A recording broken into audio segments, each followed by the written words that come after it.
When I lived in Southern California, I read the LA Times daily. It was fun because you got the hometown view of the entertainment industry and you got the insider view from actors, directors, and, most interesting to me, the writers. For example, about 10 years ago, there was an article about TV tropes. You know, repeated patterns in TV shows, motifs, cliches, like the absent minded professor trope or the hooker with a heart of gold trope. There is a whole set of tropes in horror films devoted to creepy settings, like the abandoned hospital trope or the ancient tomb. And my personal favorite, the phlebotinum, defined as a magical substance that may be rubbed on almost anything to cause an effect needed by a plot. There is a huge website devoted to tropes, started by a fan of Buffy the Vampire Slayer. But the site is so wildly popular that it has expanded from TV tropes to tropes in movies, in anime, in novels, in video games, and even in advertising. Any medium that has a story inevitably bumps up against the conventions or devices that pop up repeatedly in storytelling. Writing scripts is the art of combining these tropes into stories that amuse, that teach, or reveal. In some ways, they are a shorthand way to introduce characters to readers. For example, a chain smoking guy in a fedora and a trench coat, and you see him and you're already ready for a story about a private detective. All these tropes are organized into multiple categories. Not surprising then there is a category for Jesus. And it is fascinating to see the Gospels through the lens of TV tropes. Here's a sampling. There's the matter replicator trope, loaves and fishes, the ragtag bunch of misfits quote, the disciples, and the dying moment of awesome, when a character does something for which they will be remembered forever. By the way, awesome is a massive category of its own with multiple subcategories. Actually, TV tropes are not so wide of the mark when it comes to biblical interpretation. Walter Brueggemann, a preeminent biblical scholar, suggests that the Psalms can be understood through a combination of three tropes: orientation, disorientation, and reorientation. Together, they form a rhythm, a pattern, a narrative arc that assures the people that, come what may, God is with them. The pattern of God's steadfast presence, even in the most dire circumstances, has been the basis for centuries of Jewish persistence and hope. This pattern, the tropes of orientation, disorientation, and reorientation, is also discernible in New Testament parables. Jesus begins by orienting his story in the assumptions and beliefs of his listeners. He then disorients them by upsetting the status quo and uses his story to pull the rug out from under their complacency. Finally, he reorients them in a new understanding of God, transforming our understanding of who we are and how to live an ethical life. The woman at the well is one such story, and it operates on multiple levels. It starts at a well, a familiar setting in water-parched Judea, but then it veers quickly from there into disorientation. First, there is the issue of gender and ethnic boundaries. She is a woman, and strange men and women do not talk to each other in first century Palestine. She is also a Samaritan, and for reasons too long for this sermon, Jews and Samaritans don't speak to each other. So already Jesus is practicing an inclusivity out of step with conventional behavior. Such overcoming of social boundaries and differences would be disorienting to contemporary listeners. Then there's the play between literal and metaphorical meaning. Last week, Nicodemus didn't get it. When Jesus spoke metaphorically about being born from above, Nicodemus took it literally and missed the point. This week, the same thing starts to happen when Jesus uses water as a metaphor, and at first the woman understands him literally. But then, unlike Nicodemus, she gets it. The water Jesus offers is a metaphor for God's words and work in the world, and Jesus himself is the bucket, the vehicle by which it is known and shared. This place between the literal and the metaphorical then extends to the discussion of God's presence. Is this experienced literally in physical temples? There's the temple in Jerusalem on Mount Zion and the temple that used to be in Samaria on a different mountain. But Jesus talks about God's presence as not bound to temples, but present in spirit and truth wherever people are. If God is everywhere, this profoundly challenges our understanding of ourselves and our communities. Like the overcoming of boundaries, this constant interplay between the literal and the metaphorical is also disorienting. It's meant to be. There's that phrase, if you always think what you always thought, you'll always get what you always got. It refers to the truism that something has to shake up our habitual thinking to make room for a new idea, a fresh insight, an aha moment. In a sense, Jesus is saying again that we cannot live by bread or by complacency alone. Then there's the part about the 5 husbands. And my question is this: couldn't this be a further extension of the literal, metaphorical strategy? After metaphorical water and metaphorical worship spaces, why should the 5 husbands suddenly be literal?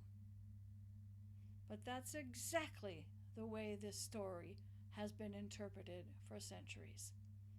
Gee, I wonder why. Well, for one thing, it's given patriarchal interpreters another story that proves the immorality and sexual licentiousness of women. It's been a pervasive interpretation setting us all up. Think carefully. Have you ever heard or read this story without making a moral judgment against the woman? I've had the song recorded by Peter, Paul, and Mary going through my head all week. Jesus met the woman at the well. That song isn't a statement, it's an accusation. But if you go back and you read the actual text, there is no judgment expressed, no accusation, no mention of sin, no call for confession or repentance. Jesus just states a fact. You've had 5 husbands, and the one you have now is not your own. So let's play along with the literalists for a bit. Is immorality the only possible reason in the ancient world for a woman to have had 5 husbands? Let's see. Average age of marriage for a girl in the 1st century, 12. Average life expectancy, 30. Very few lived past the age of 50. Economic standing of a widow, none. There's a reason why the prophets repeatedly name widows and orphans as the marginalized and vulnerable members of society. So, it is entirely possible that the woman could have lost 5 husbands to death, divorce, or abandonment.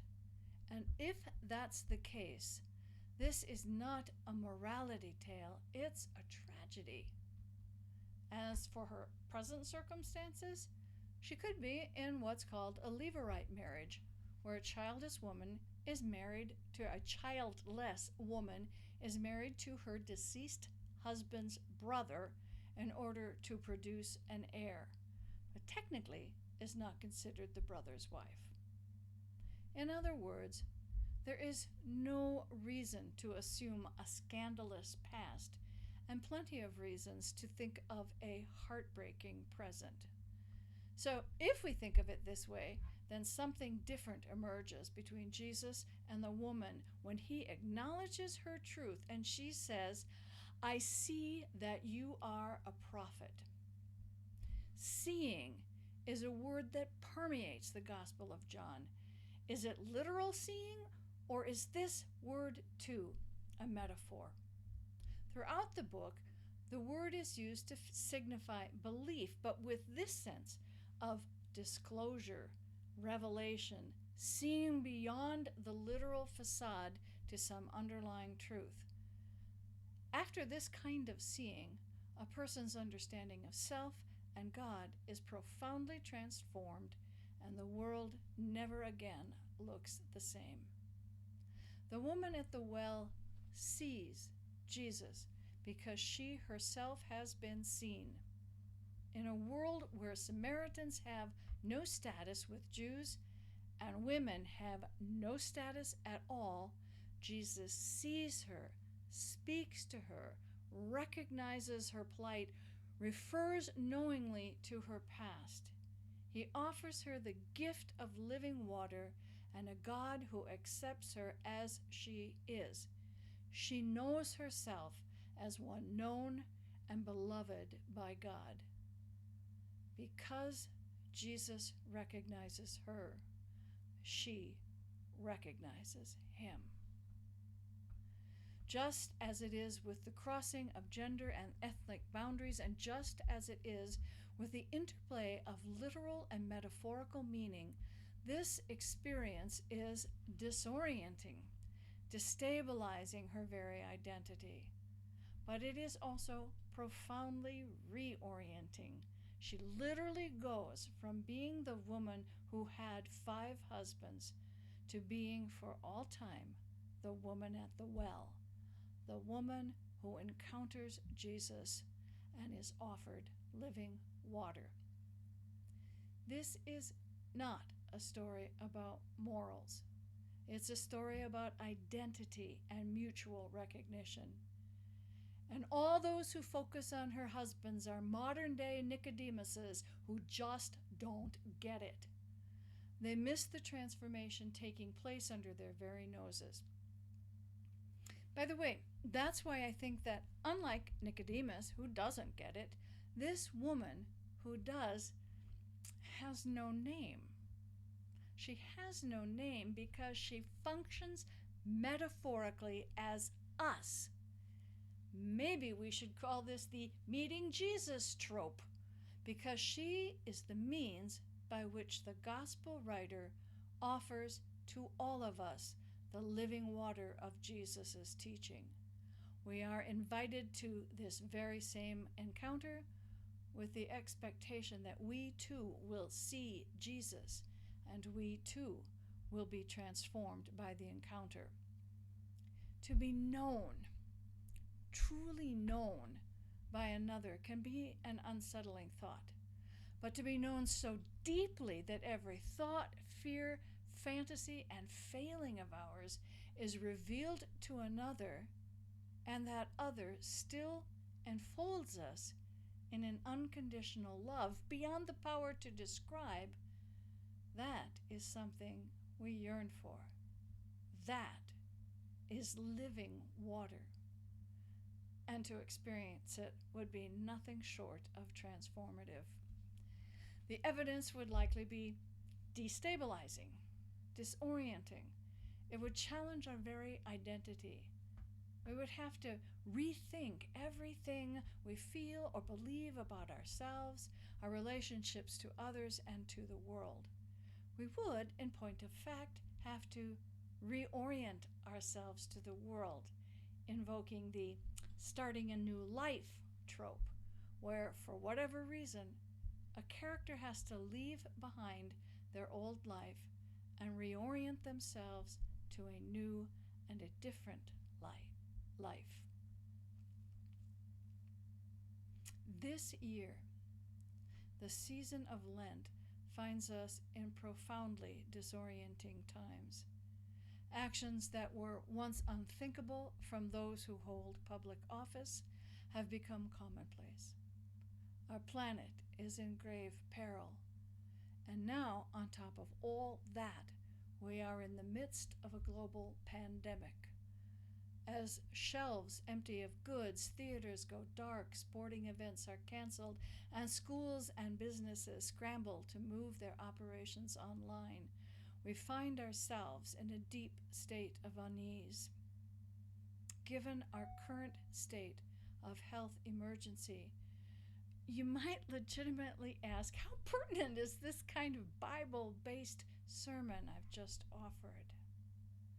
When our lives are disrupted and the future holds so much uncertainty, we are in a time of serious disorientation. In times such as this, we reach for reassurance and find it in familiar stories, patterns, in short, tropes that by their familiarity remind us of bedrock truths. Psalms remind us of the rhythm of orientation, disorientation, and reorientation. These texts reassure us that no matter how disruptive our times are, they will be followed by a reorientation to the life that is now possible. The parable of the woman at the well reminds us that in the midst of chaotic lives, living water, by definition, does not dry up, but is always there for us, a fountain ever springing. The story even assures us that when we cannot worship in person, we can still worship in spirit and truth. Finally, a major point of the whole New Testament is to remind us that at the moment when all seems lost is the moment when God surprises us the most. That's what the disciples learned after the crucifixion, and they shared it with the world. Call it the good news trope. Transformation, living water, new life, always a new beginning. So may it be.